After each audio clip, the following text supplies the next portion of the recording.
Reiter, capítulo 1, que es la psicolingüística. Resulta muy común comenzar un libro que trata sobre un campo especial del conocimiento con una definición. Para no ser menos, ensayaremos entonces la nuestra. La psicolingüística se ocupa de estudiar y analizar los procesos y estados mentales involucrados en la comprensión y producción y adquisición del lenguaje. Esta definición puede parecer muy rimbombante y quizás puede parecer muy poco explicativa para quien comienza el estudio sistemático de las causas mentales de los fenómenos lingüísticos. Es que, como estudiamos la lingüística, todo enunciado utilizado dentro de un evento comunicativo particular contiene presupuestos, elementos que no mencionados de modo explícito que el enunciador supone presentes en las mentes de los destinatarios. A modo de repaso, y como introducción específica a la problemática, aclararemos algunos de los presupuestos que utilizamos en uno. Comencemos por procesos y estados mentales. Saussure, en el curso de Lingüística General, intenta delimitar el objeto de estudio de la lingüística.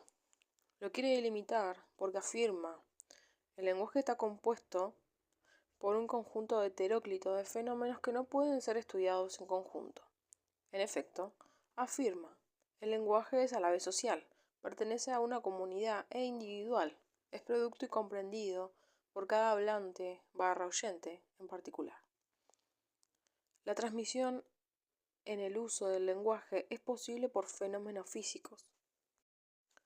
Los sonidos lingüísticos son ondas que viajan por el aire por fenómenos neurofisiológicos, los movimientos articulatorios en el canal bucofaríngeo,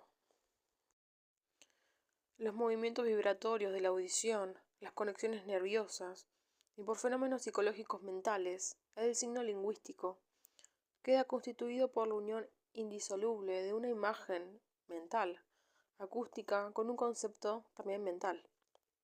Recordemos que Saussure propone estudiar lo que define como la lengua, es decir, el sistema de signos. La producción de signos, la historia de un dialecto particular, etc., quedan fuera del objeto de estudio. Actualmente, en los trabajos de investigación concretos, ya no seguimos estrictamente esas distinciones tal como fueron planteadas originalmente. Sin embargo, parecería que de algún modo se mantienen en el ámbito académico, de modo que los planes de estudio suelen incorporar subdisciplinas que estudian algunos de los aspectos del lenguaje, como la sociolingüística, para estudiar el uso social del lenguaje, la gramática, para estudiar la estructura y generación de frases, la gramática textual, para estudiar la estructura y generación de textos, el análisis del discurso, que agrega al estudio de los textos el estudio de las condiciones de producción y recepción de aquellos, la filología o lingüística diacrónica, para estudiar el cambio histórico de las lenguas. La psicolingüística estudia qué sucede en cada uno de los hablantes, como seres biológicos poseedores de una mente, cuando usan el lenguaje. De esta manera, constituye un aporte específico al conjunto de los fenómenos del lenguaje. Investiga los aspectos biológicos que constituyen la base mental. Para que el lenguaje exista, puede ser usado, sea sensible a lo social, cambie, puede ser adquirido, etc. El lugar del cuerpo humano donde reside el lenguaje, el soporte biológico del lenguaje es la mente. Por mente entenderemos una modelización del cerebro, es decir, una hipótesis o conjunto de hipótesis acerca de cómo funciona el cerebro. Es decir, el lenguaje reside o se asienta en el cerebro, pero el cerebro es un órgano muy complejo, dentro del cual hay varios mecanismos que cumplen distintas funciones. Uno de esos mecanismos es el lenguaje. Tracemos una analogía con un modelo conocido y que sabemos verdadero, para entendernos mejor, y hablamos del aparato digestivo. El aparato digestivo, según lo conocemos de nuestras clases de anatomía en la escuela secundaria, se compone de varios órganos: la boca, con la lengua, los dientes, las glándulas salivales, la faringe, el estómago, el esófago, la vesícula, los intestinos. Cada uno de estos órganos trabaja en forma relativamente independiente de los otros. Sin embargo, tomados en conjunto forman el aparato digestivo. La mente también se compone de varios órganos. Uno de ellos es el lenguaje. Este órgano y otros también relativamente independientes como los de la percepción, el gusto, algunos tipos de memoria, la formación de imágenes, etc. Tomados en conjunto, conforman la mente humana. La mente, como modelo, no es un invento ni una idealización, es una hipótesis de funcionamiento de al menos una parte del cerebro. Vamos a insistir varias veces en que hablar de mente no es una arbitrariedad. La mente aquí es entendida como una realidad biológica compuesta por un conjunto de mecanismos hábiles para realizar funciones específicas cuyo soporte material es el cerebro. Vamos a verlo de otro modo. En algún momento, en lingüística, estudiamos el aparato fonador humano y lo describimos compuesto por el tracto vocálico, la cavidad nasal, la lengua, el paladar duro, el paladar blando, los dientes, la laringe, la faringe, las cuerdas vocales y los pulmones. Como veremos, algunos de estos elementos u órganos los mencionamos también para descubrir el aparato digestivo. Otros, como la cavidad nasal, los pulmones, pertenecen también al aparato respiratorio. Ahora bien, pensemos un momento. Si los dientes pertenecen, 1, al aparato digestivo, es decir, al mecanismo general de incorporación de nutrientes indispensables para la vida, o si pertenecen, 2, al aparato fonador, que son indispensables para producir algunos sonidos lingüísticos, evidentemente pertenecen a ambos. Dependerá de qué estoy describiendo y no de qué están hechos los dientes. Si bien este tema se aclarará cuando hablemos del origen del lenguaje, podemos afirmar que muchos mamíferos tenemos dientes que usamos para desgarrar y triturar los alimentos.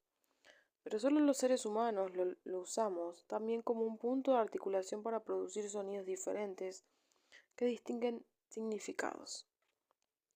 Sigamos aclarando los presupuestos de la definición que dimos de psicolingüística, en la que hablamos de estados y procesos mentales para indicar que en la mente tenemos algunos mecanismos con información específica que existe de modo previo a la aparición del lenguaje articulado, tal como lo observamos todos los días, y que algunos mecanismos entran en funcionamiento cuando procesamos lenguaje. Esto significa que la mente de los seres humanos no está en blanco o vacía antes de adquirir, procesar o comprender lenguaje. La mente contiene almacenada algún tipo de información lingüística desde antes del nacimiento del sujeto. Sin embargo, esta información es necesaria, pero no suficiente. La misma mente deberá procesarla junto con información que extraerá del medio social en el que el sujeto vive, por medio de mecanismos mentales también configurados en el momento del nacimiento. Pensemos nuevamente en la analogía que propusimos con el aparato digestivo. Durante la gestación, el futuro ser humano es alimentado por vía el cordón umbilical, vía la placenta. El estómago está formado antes de que deba procesar alimentos. No es el hecho de que los nutrientes comiencen a ingresar por la boca sin procesar lo que hace un conjunto de células se especialice en procesarlo. Es la información genética propia de la especie la responsable de esa especialización. Este órgano comienza un proceso determinado cuando recibe el estímulo adecuado. No funciona si no recibe estímulos. El último supuesto que debemos aclarar es que podemos producir emisiones lingüísticas y podemos comprender emisiones lingüísticas porque hemos adquirido el lenguaje. Adquirir, aprender comprender y producir son tres operaciones estrictamente lingüísticas que realizamos. Veamos entonces la definición de 1 que reescribiremos como 2. 2. La psicolingüística se ocupa de estudiar y analizar los procesos y estados mentales involucrados en la comprensión, producción y adquisición del lenguaje. Como los supuestos aclarados, podemos escribir una definición más larga. 3. La psicolingüística se ocupa de estudiar y analizar qué mecanismos funcionan y cómo funcionan a partir de qué informaciones previas en el órgano biológico llamado mente, que tienen su base en el cerebro, cuando los seres humanos adquieren, producen y comprenden lenguaje. Esta definición deja en claro qué parte de los fenómenos asociados con el lenguaje vamos a estudiar aquí.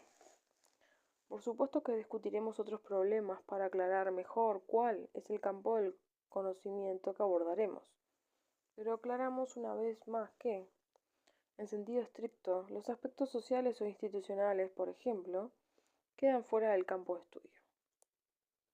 1.1. ¿Qué fenómenos estudia la psicolingüística? Los estados y procesos mentales no pueden estudiarse ni observarse directamente. No pueden abrirse la caja craneana como si fuese un melón y ver qué pasa dentro. Por otro lado, aunque los hiciésemos, tampoco podríamos observar estados y procesos mentales. Solo veríamos tejido nervioso, similar al que podemos ver en una carnicería cuando lo compramos, de vaca u oveja, claro, para hacer croquetas. Para estudiar los procesos y estados mentales debemos recurrir a información indirecta, esto es, deberemos recurrir a algún tipo de información disponible que nos permita inferir el funcionamiento mental, ya que éste no puede ser observado directamente. Tenemos diversos tipos de evidencia a la que podemos recurrir y a la que, de hecho, recurre la psicolingüística. 1. Observación de la conducta lingüística espontánea y forzada mediante experimentos. 2. Análisis gramatical de los enunciados. 3. Observación de la adquisición del lenguaje. 4. Estudio de alteraciones de la conducta lingüística asociada con lesiones cerebrales. 5. Análisis de la transmisión electroquímica en la corteza cerebral. 6. Análisis de las imágenes cerebrales obtenidas mediante instrumentos. Describiremos brevemente cómo se utiliza. La más utilizada y conocida es la observación de la conducta lingüística en adultos.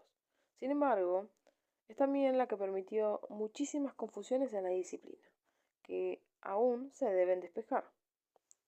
A primera vista, la observación de la conducta lingüística de adultos parece ser muy sencilla. Los seres humanos siempre hablan.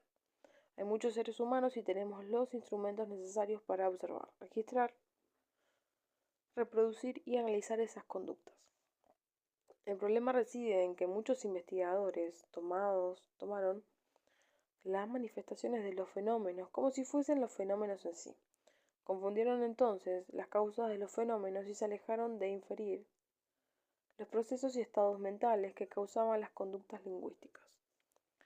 Tomemos un ejemplo. Muchos investigadores definieron el lenguaje como social y pautaron el proceso de adquisición del lenguaje como un proceso de socialización, dice Piaget, 1964.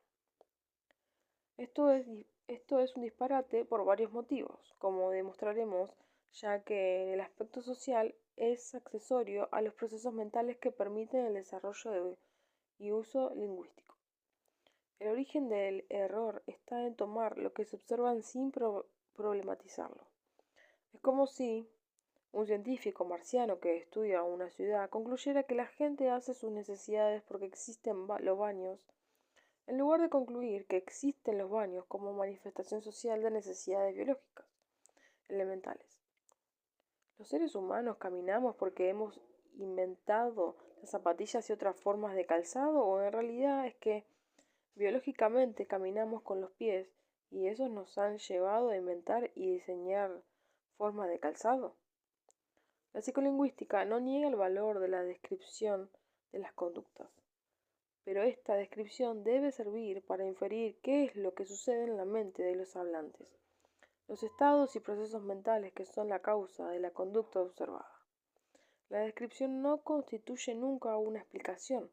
Recordemos la diferenciación que establece Chomsky entre adecuación descriptiva y adecuación explicativa de una teoría. Veamos un ejemplo sencillo de la conducta que debe observar un psicolingüística. Supongamos que estamos presentes ante la siguiente interacción protagonizada por una niña de 5 años y su madre. 4. Niña: mamá, tengo hambre, ¿me das algo de comer? 5. Madre: ya te doy, ¿quieres una galletita? Un observador no atento podría decir simplemente que la niña interpela a la madre porque tiene hambre y le pide, entonces, comida. La madre le informa que efectivamente le dará comida y le ofrece una posibilidad, probablemente entre varias de elección. Si es un poco más atento, constatará que los dos participantes utilizan sin errores el dialecto conocido como español de Argentina. Puede concluir que una niña de 5 años ya sabe hablar. Para un psicolingüista, esta descripción ocultaría los aspectos más interesantes. En primer lugar, la afirmación de que la causa de la emisión lingüística de la niña está en la sensación de hambre que tiene. ¿Cuál es el valor de esta afirmación? ¿Qué quiere decir que la niña debe tener hambre para realizar una emisión lingüística? ¿Siempre que una niña tiene hambre, producirá una emisión lingüística? Evidentemente no. Sabemos que los niños pueden hablar, tengan o no hambre. Hablar no depende de este tipo de sensación ni necesariamente de ninguna otra. De modo que el tener hambre y el hablar son simplemente fenómenos concurrentes, pero uno no explica al otro. Por otro lado, la niña, como cualquier otro usuario del lenguaje, puede no sentir hambre y afirmar que sí lo siente porque desea llamar la atención de la madre o quiere una golosina, por ejemplo. Esto es muy importante. El lenguaje no refleja necesariamente, ni mucho menos, fielmente sentimientos, sensaciones ni emociones. Otro tema importante a considerar es que la niña seguramente ha sentido hambre muchas veces. Cuando era más pequeña y sentía hambre, lloraba. Cuando lloraba, la madre le daba de comer. En realidad, de beber, pecho o mamadera. Este sistema nunca le falló. ¿Por qué debería, entonces, desarrollar lenguaje cuando ya conoce un método más sencillo para conseguir que la alimenten? La pregunta que acabamos de hacer, la pregunta que se debe hacer un psicolingüista, no es banal. En efecto, cuando la respondemos tenemos la pista de dos piezas muy importantes, que nos pueden mostrar la naturaleza del lenguaje. Por un lado, afirmamos que tener hambre o cualquier otra sensación puede ser un fenómeno que ocurre junto con el de la producción lingüística, pero no la explica. Por otro lado, los estímulos para que la niña use el lenguaje, al menos en este ejemplo, no provienen de que un método anterior, el llanto, haya fallado. Todavía debemos hacernos más preguntas para intentar explicarnos esta interacción. En efecto, ¿por qué la niña utilizó 3 modalidades, exclamativa, interrogativa y declarativa, y no 2 o 1 o 4? ¿Por qué las frases tienen la estructura que tienen y no otra? Debemos preguntarnos por qué estructuras como 6. ¿Me das algo de comer? 7. ¿Me das de comer algo? Son posibles, es decir, la niña tiene que haber optado por una de ellas, mientras que estructuras como 8. ¿Me das de algo comer? 9. ¿Das de comerme algo? Son totalmente imposibles. La niña no solo no las tuvo en cuenta como posibilidades, sino que seguramente no cometió un error de alguno de estos tipos mientras estaba aprendiendo la lengua materna. Hay algo en la mente que impide que la niña construya estructuras como 8 y 9. Esta sencilla interacción aún no hemos inferido nada de la conducta de la madre. puede mostrarnos muchas más cosas, pero las dejaremos para más adelante. Sin embargo, podemos adelantar que la investigación no llevará a indagar si es la estructura de la mente la causa de que oraciones como 6 y 7 sean posibles, mientras que oraciones como 8 y 9 no lo son. Con el estudio y análisis de las patologías, el investigador en psicolingüística deberá proceder del mismo modo. No se tratará solo de describir conductas patológicas, sino de inferir, a partir de esas conductas, qué es lo que ha lesionado de la estructura mental. En efecto, como veremos, encontraremos patrones específicos de alteraciones de la conducta lingüística. No se alteran cualquier aspecto de la conducta lingüística normal. Si un estudio sobre adquisición del lenguaje nos lleva a concluir que los recién nacidos no hablan, pero que lo harán indefectiblemente entre los 12 y 24 meses, podemos afirmar con seguridad que se trata de un estudio sin ningún interés científico ni de otro tipo. Esto es algo archisabido. Si un investigador nos confiesa que cuando los niños y niñas comienzan la escolarización regular a los 5 o 6 años, según el plan, ya saben hablar, les podemos ofrecer chocolate por esa noticia. Lo importante es explicar por qué es así, por qué no es de otro modo. Lo interesante es reflexionar por qué. Todos hablarán y ninguno dejará de hacerlo, salvo severas patologías. Lo interesante es que todos los niños en todo el mundo lo hacen más o menos al mismo tiempo, sin el tipo de lengua flexivas, aglutinantes, con o sin orden fijo de palabras, tengan importancia. Lo importante es que, ser o no primogénito, ser de uno u otro sexo, poseer o no radio y televisión, son circunstancias que carecen de importancia decisiva en el proceso. 1.2. ¿Cómo aborda la psicolingüística su objeto de estudio? Hemos comenzado a establecer en el apartado anterior, qué estudia la psicolingüística.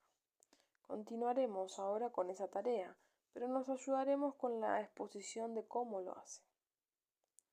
La psicolingüística es una disciplina experimental. Para que tengamos claro los alcances de esta afirmación, digamos que uno de sus objetivos es la validación mental de modelos gramaticales. Si una teoría gramatical afirmara que las oraciones tienen sujeto y predicado, que el sujeto es aquello de lo que se habla y el predicado es lo que se dice del sujeto, la psicolingüística debería poder mostrar que, efectivamente, sujeto y predicado son entidades mentales, no solo oracionales. La psicolingüística no puede limitarse a observar. Quien observa no puede ver más que aquello que se le aparece ante sus ojos, por lo que se ocultan los verdaderos fenómenos. Como dice el refrán, el árbol no le permite ver el bosque. Un ejemplo muy sencillo es la observación del amanecer y del atardecer. La humanidad pensó durante un buen tiempo que el sol salía por el este y se ocultaba por el oeste, es decir, suponía la Tierra fija y el sol girando a su alrededor. Por suerte, la humanidad nunca se conformó con la descripción de los fenómenos e intentó explicarlos. Así que llegamos a entender el funcionamiento del sistema solar. Del mismo modo, llegaremos a entender el funcionamiento de la mente. Para ello, necesitamos contar con un modelo de funcionamiento. Si disponemos de un modelo armado de modo hipotético a partir de los datos disponibles, tendremos la posibilidad de buscar en la realidad de las conductas lingüísticas observables los datos que necesitamos en lugar de recibir de un modo pasivo los que se nos ofrecen de manera espontánea.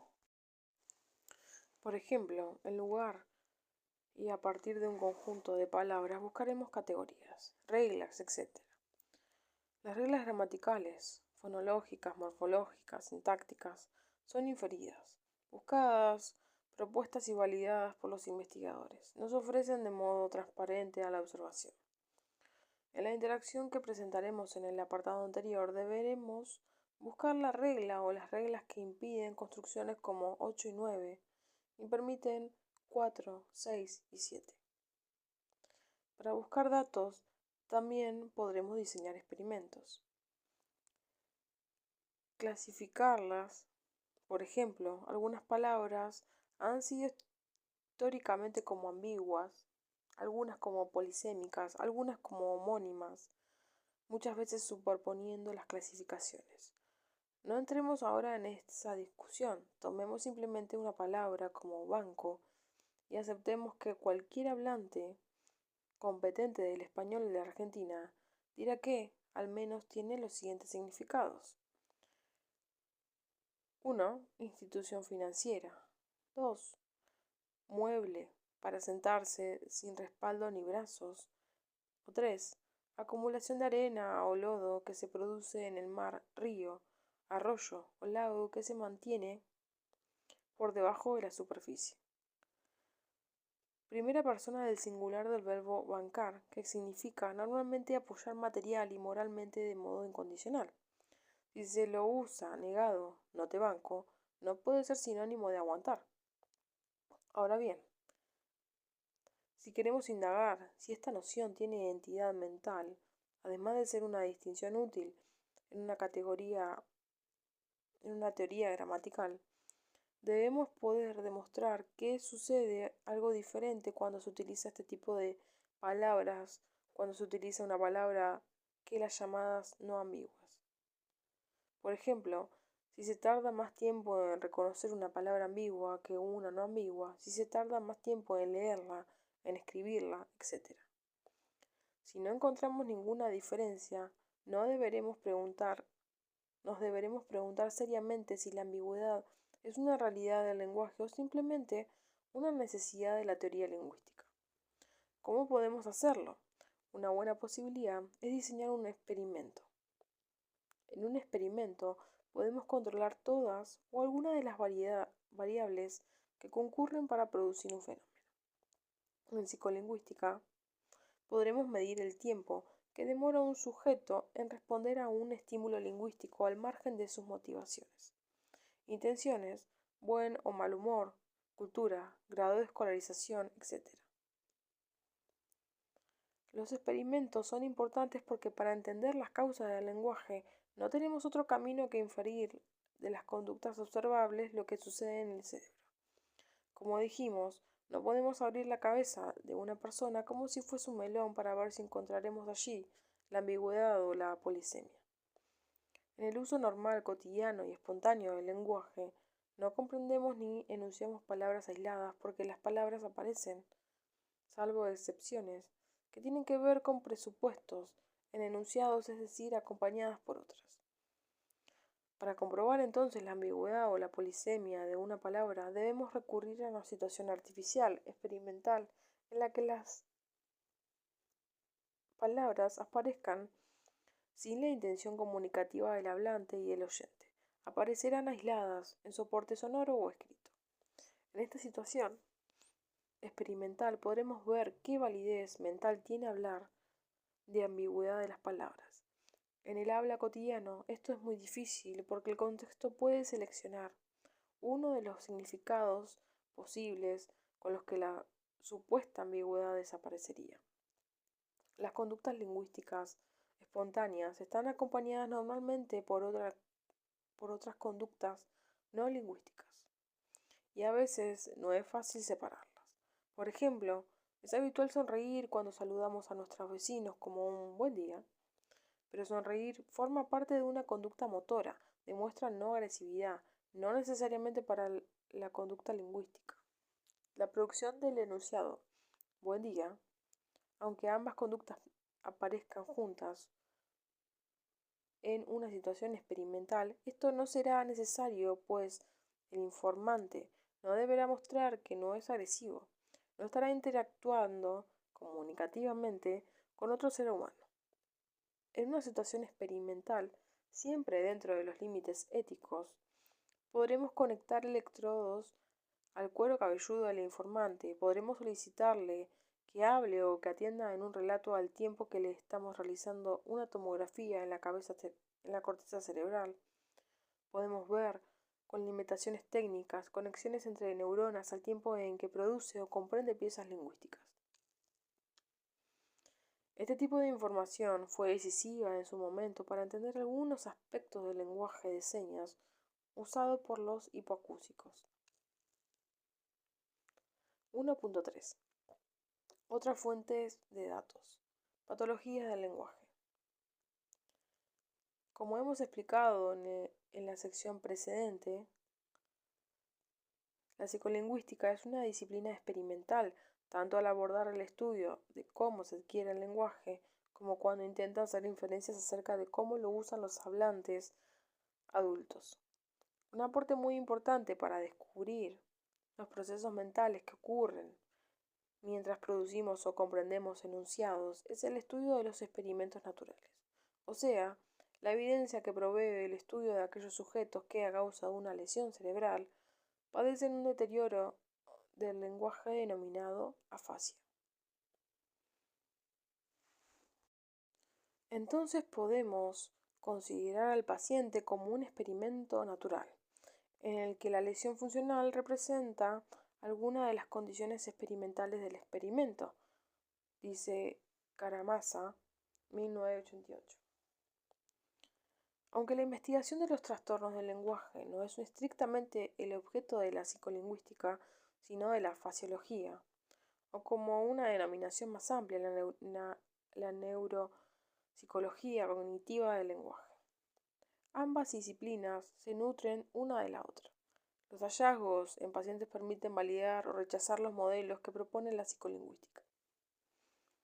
Para el procesamiento normal, los estudios psicolingüísticos permiten establecer los límites entre lo patológico y lo normal.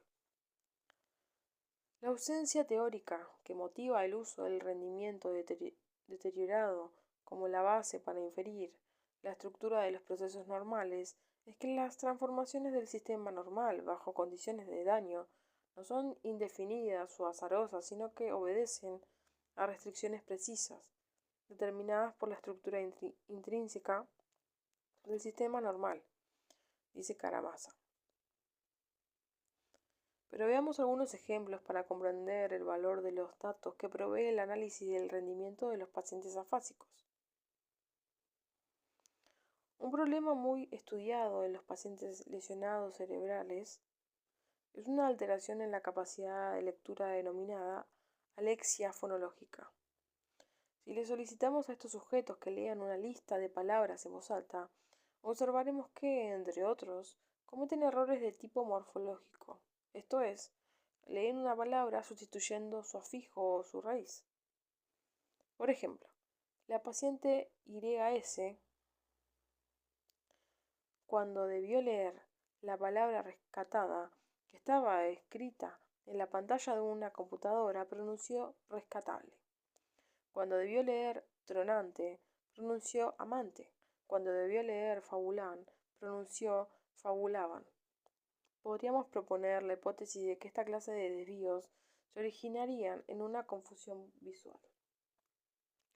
Sustituciones paraléxicas visuales, ya que estímulo y respuesta comparten una cantidad importante de letras y esta postura es apoyada por diversos investigadores. Pero también estas sustituciones pueden ser analizadas en sus componentes morfológicos y nos permitirían hacer hipótesis relevantes acerca del tipo de almacenamiento de las palabras en la mente. Así, si avanzamos en esa posición, podríamos considerar que estos desplazamientos se producen porque la unidad de procesamiento no es la palabra completa, sino los morfemas que las componen, y los errores ponen de manifiesto una inadecuada selección de los morfemas almacenados en la mente a partir de estímulo visual. Analizar el error del procesamiento en el contexto de un trastorno del lenguaje nos permite indagar sobre el origen y proponer entonces cómo opera el sistema de condiciones normales. Un ejemplo más. En la literatura sobre afasias hay una gran cantidad de trabajos relativos al agramatismo. Este síntoma, clásicamente vinculado al cuadro clínico denominado afasia de Broca, se describe como la omisión y sustitución de las palabras funcionales y afijos en la producción de oraciones. La aparición de este patrón de deterioro resulta en un habla telegráfica, pobre desde el punto de vista sintáctico, que utiliza solo sustantivos y adjetivos, aunque en menor proporción, y verbos. ¿Cómo podría utilizar la psicolingüística estos datos? La primera observación que se puede hacer es considerar la distinción palabra de clase abierta y palabra de clase cerrada como relevante para el procesamiento. Es decir, además de ser una clasificación para la gramática, es posible pensar que si un tipo de ítem permanece indemne y otro es pasible de ser afectado en caso de una lesión, existen diferencias en los procesos mentales en que están involucrados.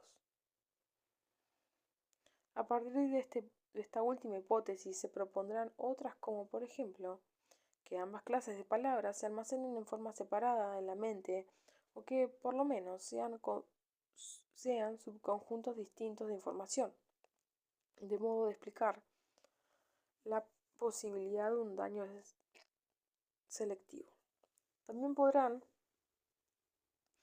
discutir el porqué de este tipo de deterioro en el contexto de la oración y considerar si estos errores demuestran la existencia de un nivel de procesamiento específico en la producción de oraciones en el que se organiza la estructura de superficie y se opera accediendo a este tipo de vocabulario, localizándolo en su posición final en el sintagma.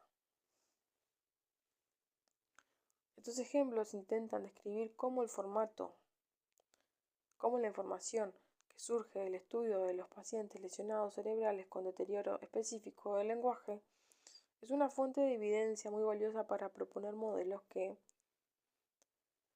de procesamiento normal, objetivo central de la psicolingüística. Punto.